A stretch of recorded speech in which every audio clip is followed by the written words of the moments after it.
प्रिया के पास बैठा राहुल उसकी कलाई पर हल्के से अपनी उंगली फेरने लगा तो वह सिहर सी उठी।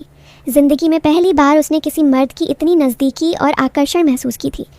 प्रिया के मन में इच्छा जागी कि राहुल उसे अपने करीब लाकर इतनी गहराई से समझे कि राहुल की आंखों में चमक आ गई। उसके हाथ प्रिया के कंधे तक पहुंच गए, तभी बाहर से आवाज़ आई, दीदी चाय बन गई है। राहुल हड़बड़ाकर अलग हो गया, जिसका चेहरा लाल हो उठा था। प्रिया मजबूरी में होंठ काट कर रह गई। नीचे वाले कमरे में छोटी बहन नेहा ने नाश्ता लगा रखा था। चाय नाश्ता करने के बाद राहुल ने उठते हुए कहा, अब मैं चलता हूँ, इजाज़त है, कल आऊँगा, तब खाना खा लूँगा। कोई बढ़िया सी चीज़ बना लेना, आज बहुत ज़रूरी काम है इसलिए जाना पड़ेगा। अच्छा 5 मिनट तो रुको, नेहा ने बर्तन समेटते हुए कहा। मुझे अपनी एक सहेली से नोट्स लेने हैं, रास्ते में छोड़ देना, मैं बस 5 मिनट में तैयार होकर आती हूँ। नेहा थोड़ी देर में कपड़े बदल कर आ गई। राहुल उसे अपनी बाइक पर बिठाकर चला गया। उधर प्रिया कमरे में बिस्तर पर गिर पड़ी और अधूरी इच्छा से बेचैन होने लगी। प्रिया की आंखों के आगे बार बार राहुल का चेहरा तैर उठा। उसने झटपट दरवाज़ा बंद कर दिया और बिस्तर पर करवटें बदलने लगी। प्रिया को पहली बार अपनी बहन नेहा और माँ पर गुस्सा आया। माँ चाय नाश्ता बनाने में थोड़ी देर और लगा देती तो क्या बिगड़ जाता। नेहा कुछ देर और न बुलाती तो प्रिया को वह सब कुछ मिल जाता जिसके लिए वह कब से तरस रही थी। जब पिता की मौत हुई थी तब प्रिया 24 साल की थी। उससे बड़ी कोई और संतान न होने के चलते बीमार माँ और छोटी बहन नेहा को पालने की जिम्मेदारी बिना कहे उसके कंधे पर आ पड़ी थी। प्रिया को एक प्राइवेट कंपनी में अच्छी नौकरी मिल गई थी। उस समय नेहा 12वीं कक्षा के इम्तिहान दे चुकी थी, लेकिन उसने आगे बढ़कर BA में दाखिला लेते समय प्रिया से कहा था, दीदी माँ की दवा में बड़ा पैसा खर्च हो रहा है, तुम अकेले कितना बोझ उठाओगी।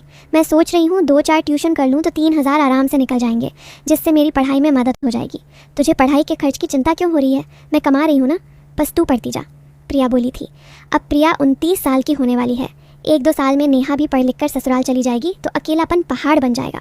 लेकिन एक दिन अचानक मौका हाथ लगा तो प्रिया की सोई इच्छाएं जाग उठीं। उस दिन दफ्तर में काम निपटाने के बाद सब चले गए थे।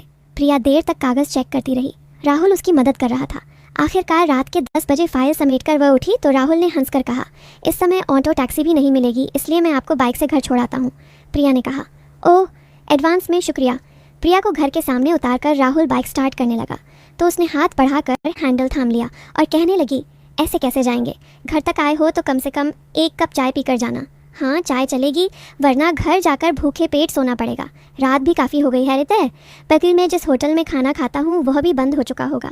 आप होटल में खाते हैं और कहाँ खाऊंगा। क्यों, आपके घर वाले मेरा कोई नहीं है। मैं माँ बाप की इकलौती औलाद था, वे दोनों कम उम्र में ही चले गए, तब से अकेला ज़िंदगी काट रहा हूँ। राहुल ने बहुत मना किया लेकिन प्रिया नहीं मानी। उसने ज़बरदस्ती राहुल को घर पर खाना खिलाया।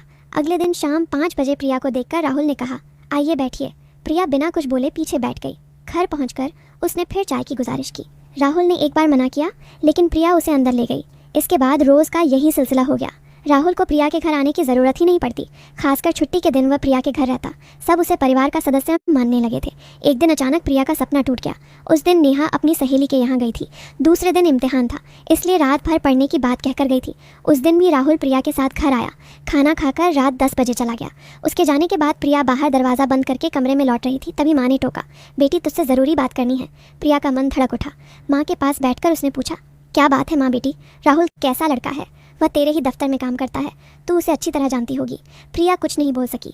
माँ ने कांपते हाथों से उसका सिर सहलाते हुए कहा, मैं तेरे मन का दुख समझती हूँ बेटी, लेकिन इज्जत से बढ़कर कुछ नहीं।